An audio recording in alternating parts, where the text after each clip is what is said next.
My wife, Sherry, and I moved over from Bellevue, Washington, would be almost a year ago, last October. We've moved to Boise, or Nampa actually, 2.5 years ago now, from Florida. We've been in Idaho for 7 years, and we came here from Eastern Washington. We moved to Boise back in the fall of 2018 from Washington. Our son had settled down in Boise. He was looking for churches and he said we would like it, so we came.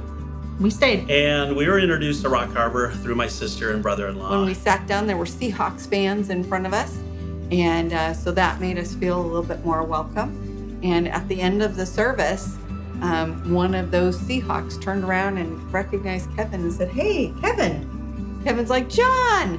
And it turns out they had worked together 15 years earlier. And our oldest daughter looked at us and said, "Well, I guess this is where you're going to church."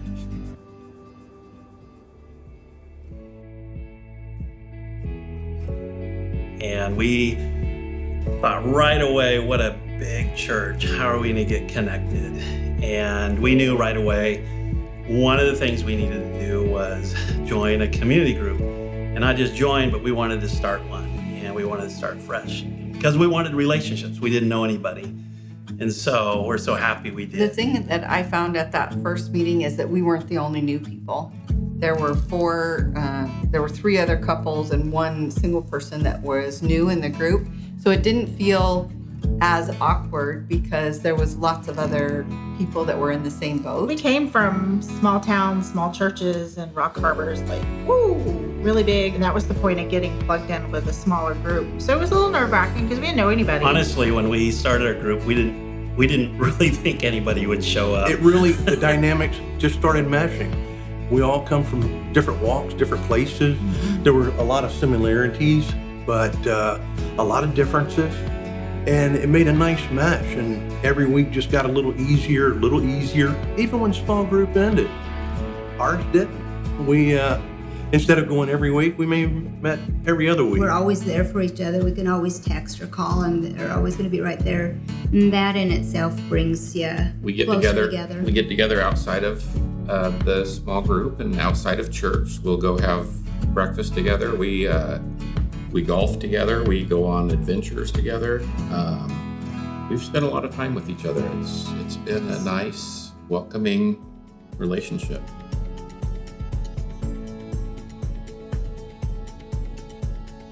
The thing that I really missed most about starting over was all those friendships, those deeper friendships, the people that know you anyways and still like you, those friends.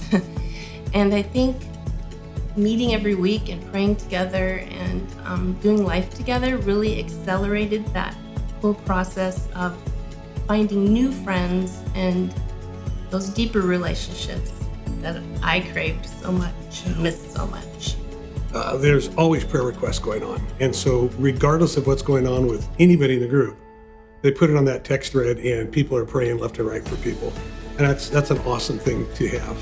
It doesn't have to be the first one that you check out, but get involved and find people to walk through life with that will lift you up and support you in prayer, and vice versa. You know, there's a call to serve in that you're doing that to other people in your community, in your home group. They are family. We're all kind of that same way. We may have a sibling or something here, but they've become our family. If you want to be part of the church and get to know people and feel part, absolutely get part of a community group. You know, church is on Sundays, but church is also family and community. And so getting plugged in right away is really real important for the faith and for the community, building into others, having people that are vested in you as well. And so that just made all the difference.